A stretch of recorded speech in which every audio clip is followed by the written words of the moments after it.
I don't know why I do this to myself. Maybe it's curiosity. Maybe it's something darker. But I've always been drawn to urban legends. The stories whispered in the dead of night. The ones that make your skin crawl.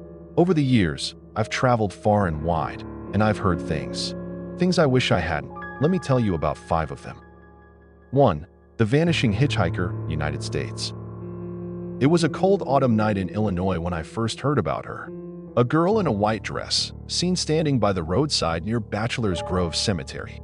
Drivers pull over, thinking she's just a lost soul needing a ride. She gets in, quiet, distant. But when they reach their destination, she's gone. I didn't believe it, not at first. But then, one evening, I was driving along that very road. The mist hung low, swallowing the pavement ahead. That's when I saw her. Pale, motionless, watching from the shoulder of the road. My hands tightened on the wheel.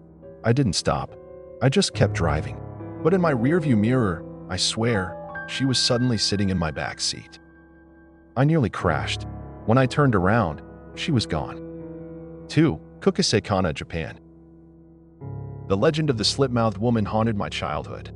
They say she appears on lonely streets, her face hidden behind a surgical mask. She stops you, asks a simple question. Am I pretty? Say no, and she kills you on the spot. Say yes, and she removes the mask, revealing a grotesque, slashed smile stretching from ear to ear. Then she asks again. If you panic, if you scream, she cuts you open, just like her. I was in Tokyo when I met an old woman who swore she had seen her. Late one night, she was walking home when a figure stepped out of the shadows. The woman wore a mask, her voice soft as she asked the dreaded question. But the old woman was smart. She responded with, "You look average."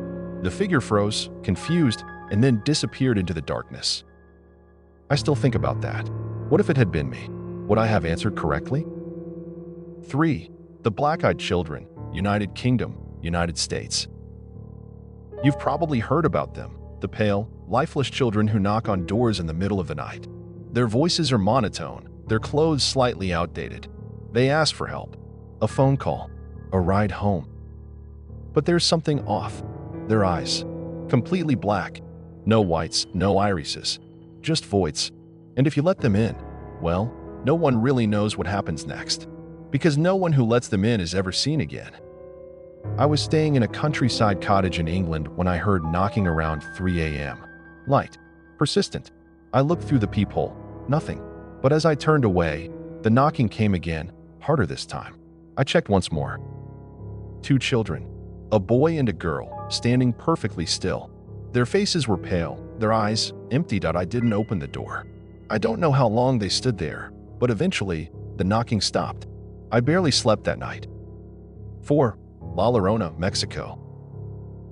The Weeping Woman, a mother who drowned her children in a fit of rage and now wanders the rivers and lakes, crying for them. If you hear her sobs close by, you might be safe. But if she sounds far away, she might be right behind you. I was in Mexico City when a friend dared me to visit Xochimilco at night. The place is eerie on its own, dark water, silent boats, the occasional cry of a stray dog. But as we floated past the trees, we heard something. A woman's wail, drifting through the night air. At first, it was distant, but then it grew fainter. A chill ran down my spine. That's when I saw her, a shadow among the reeds, standing, watching that we left in a hurry. I never went back. 5. The Elevator Game, South Korea. It's said that if you follow a specific pattern in an elevator, pressing the right sequence of buttons, you can enter another world, a shadowy, empty version of our own. I once met a guy in Seoul who swore he tried it. Late at night, in an old apartment building, he followed the steps, pressed the 4th floor, then the 2nd, then the 6th. On the final stop, a woman entered. She didn't speak, didn't look at him. They say if you see her, you must never speak or make eye contact. He looked. The next thing he remembered, he was lying outside the building, hours later, disoriented and cold. His friends told him no one had seen him leave. To this day, he won't step into an elevator alone. Which of these legends creeped you out the most? Have you ever experienced anything unexplainable? Let me know in the comments. If you enjoyed these chilling tales, hit that like button and subscribe for more real-life horror stories. Want a part 2? Comment more legends and I'll make it happen.